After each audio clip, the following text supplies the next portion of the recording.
एक ऐसी सल्तनत जो अपने सरसब्ज बागात, चमकती रोशनी और सुकून और मोहब्बत के लिए मशहूर थी। और इस सल्तनत की रूह थी उसकी मासूम और नेक दिल शहजादी आयरा। आयरा नर्म मिजाज, खुश अखलाक और इतनी पाक नीयत थी कि हर दिल उसका गर्विदा था। उसकी मुस्कुराहट से महल के अंधेरे भी रोशनी बन जाते थे। उसकी सबसे करीबी दोस्त थी सारा, जो बचपन से उसके साथ थी। दोनों बचपन से एक दूसरे की राजदार थी, साथ हंसती, साथ रोती, एक दूसरे के बगैर अधूरी। हर कोई कहता था कि आयरा और सारा की दोस्ती हमेशा कायम रहेगी, मगर कभी कभी सबसे मजबूत रिश्ता भी अंदर से कमजोर होता है। सारा के दिल में वक्त के साथ एक साया पड़ने लगा, एक ऐसा साया जिसका नाम था हसद। उसे दुख होता था कि सब आयरा से मोहब्बत करते हैं, सबकी निगाहें, सबकी तारीफें, सबकी तवज्जो सिर्फ आयरा पर है। आहिस्ता आहिस्ता यही एहसास नफरत में बदल गया। लेकिन चेहरे पर सारा ने हमेशा दोस्ती का नकाब रखा। वो आज भी हंसती, बातें करती, राज बांटती, मगर उसके दिल में एक जहर पलने लगा था। एक रात महल में एक बड़ी महफिल सजी, रोशनियों से दरबार जगमगा रहा था। मौसीकी, हंसी और खुशबुओं से फजा महक उठी थी।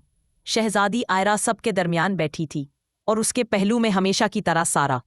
महफिल के दौरान सारा आहिस्ता से झुककर बोली, कल मैं तुम्हें एक ऐसी जगह ले जाऊंगी जहां एक राज छुपा है जो तुम्हारी जिंदगी बदल देगा।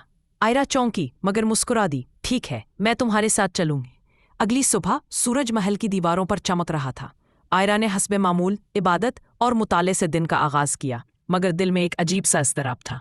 कुछ देर बाद सारा आई, आंखों में एक चमक, चेहरे पर नरमी, मगर इस नरमी के पीछे एक राज छुपा था। चलो आयरा, आज तुम्हें वो जगह दिखाऊंगी जहां किस्मत बदलती है। दोनों महल के पिछले दरवाजे से निकले। रास्ता बागात से गुजरता हुआ घने जंगल तक पहुंचा। दरख्तों की शाखें एक दूसरे में उलझी थी, फजा में नमी और खौफ की खुशबू थी। आयरा ने लर्जती आवाज में पूछा, ये कहाँ आ गए हम सारा? यहाँ तो बहुत अंधेरा है। सारा मुस्कुराई, यही तो वो जगह है जहाँ तुम्हें सब कुछ समझ आएगा। उसने एक पुरानी झाड़ी के बीच हाथ डाला, झाड़ी हिली और एक छोटा सा लकड़ी का दरवाजा जाहिर हुआ। सारा ने दरवाजा खोला। अंदर अंधेरा था, मगर जमीन पर नीला धुंधला सा नूर झलक रहा था। चलो अंदर आओ। आयरा ने एक लम्हे को झिझक महसूस की, मगर दोस्त पर एतमाद करके अंदर दाखिल हो गई। अंदर एक पथरीला कमरा था, बीचों बीच एक कदीम आईना रखा था। आईने के गिर्द अजीब निशान कंदा थे। सारा ने धीरे से कहा, ये आईना वो सच दिखाता है जो दुनिया से छुपा होता है। इसे देखो आयरा, तुम्हें अपनी असल हकीकत नजर आएगी। आयरा ने हैरत से आईने में झांका और अचानक उसके चेहरे के पीछे एक साया नमूदार हुआ। वो सारा का साया था, मगर आंखें जल रही थीं जैसे आग दहक रही हो। ये क्या है? आयरा चीखी। सारा हंस पड़ी। ये तुम्हारी नहीं, मेरी हकीकत है। मैंने तुमसे दोस्ती नहीं, मुकाबला किया। आज मैं तुम्हारा हस्न, तुम्हारी किस्मत, तुम्हारा नूर सब छीन लूंगी। इसने हाथ उठाया, आईने से नीला धुआं उठा। आयरा का अक्स मध्यम होने लगा।